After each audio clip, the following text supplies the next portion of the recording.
Baik, soalan yang terakhir untuk sesi jawapan lisan.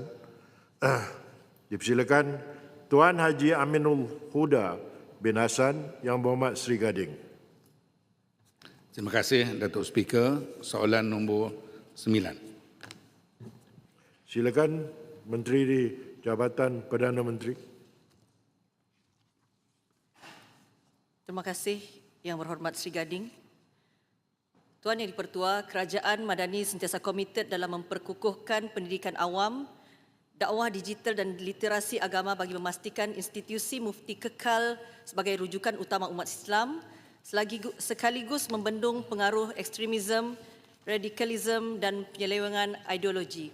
Antara langkah proaktif yang telah dan sedang dijalankan ialah yang pertama, memperkasakan peranan institusi mufti melalui pendigitalan akses fatwa dan pandangan hukum agar mudah dicapai oleh masyarakat.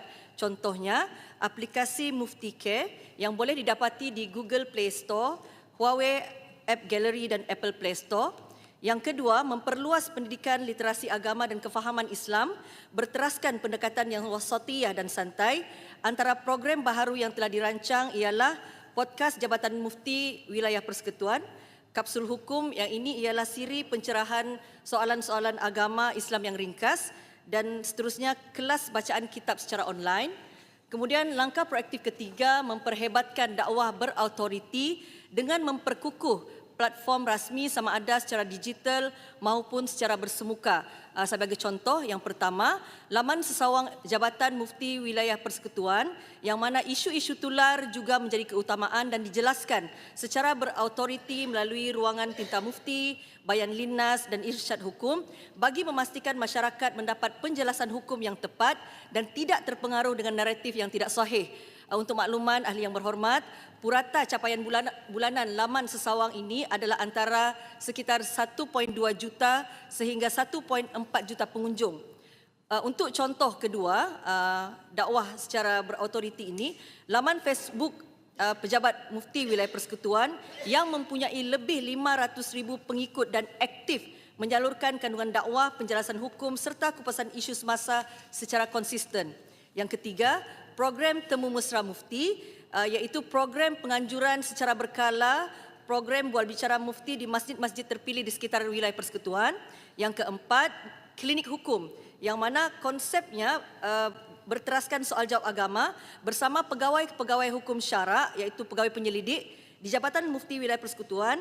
Program ini dilaksanakan pada setiap hari Jumaat di masjid-masjid wilayah persekutuan. Seterusnya, kita juga ada penerbitan buku, majalah, e-book, e-brochure secara berkala dan juga soal jawab hukum melalui talian telefon dan email. Untuk makluman, secara purata, Pejabat Mufti menerima 250 hingga 300 panggilan telefon dan 200 hingga 250 email yang bertanyakan tentang hukum diterima setiap bulan. Seterusnya, pemantauan kandungan ideologi berunsur melampau serta penyediaan naratif balas dilakukan dengan kerjasama agensi keselamatan dan pengawal selia komunikasi seperti JAKIM, SKMM, KDN dan juga penglibatan daripada PDRM sendiri. Kerajaan juga turut memperketat sistem pentauliahan melalui peperiksaan dan temu duga bagi memastikan hanya pendakwah berkelayakan diberi tauliah selaras dengan amalan di kebanyakan negeri. Untuk makluman, sehingga kini terdapat 6,899 pemegang tauliah di wilayah persekutuan termasuk Labuan. Pemantauan ini penting dan ia akan terus dilakukan bersama dengan Jabatan Agama Islam di negeri masing-masing. Kesemua langkah ini dilaksanakan secara bersepadu bagi memastikan Islam difahami dan diamalkan secara seimbang, berautoriti dan berlandaskan rahmah. Sekian, terima kasih. Yang berhormat. Terima kasih Datuk Speaker. Berdasarkan kepada pandangan daripada Imam Syafi'i, perlunya kesabaran dan usaha menemui guru untuk menuntut ilmu. Belajar perlu berguru supaya ilmu yang sahih, berkat dan mengelakkan kesesatan amat penting, di mana terutamanya ilmu agama secara berdepan ataupun memerlukan talaki. Soalan daripada Seri Gading, bagaimanakah kerajaan merancang mendekati golongan muda yang lebih terdedah kepada kandungan agama tidak berautoriti melalui media baru seperti TikTok, ceramah internet ataupun dakwah digital ini, supaya mereka menjadikan institusi mufti sebagai rujukan utama. Kalau jawapan daripada Menteri tadi menyatakan bahawa rujukannya banyak kepada wilayah persekutuan, bagaimana dengan mufti-mufti lain di negeri-negeri lain? Terima kasih. Silakan Yang Berhormat Menteri untuk menjawab. Terima kasih Yang Berhormat Sri Gading, Tuan Yang di-Pertua. Untuk makluman Yang Berhormat, generasi muda adalah aset yang sangat penting pada sebuah negara. Baru-baru ini pada 22 Februari, Yang Amat Berhormat Perdana Menteri telah melancarkan Rakan Masjid X Rakan Muda Ramadan yang bertujuan menghubungkan institusi masjid dengan golongan muda atau belia melalui pendekatan yang lebih segar dan inklusif. Dalam konteks institusi mufti, Jabatan Mufti Wilayah Persekutuan sedang merangka penubuhan Kelab Mufti Muda sebagai inisiatif untuk mendampingi generasi muda dan belia. Pendekatan yang diketengahkan ini ialah secara santai dan berwibawa. Usaha ini secara tidak langsung untuk mengajak generasi muda hari ini untuk lebih dekat dengan institusi mufti.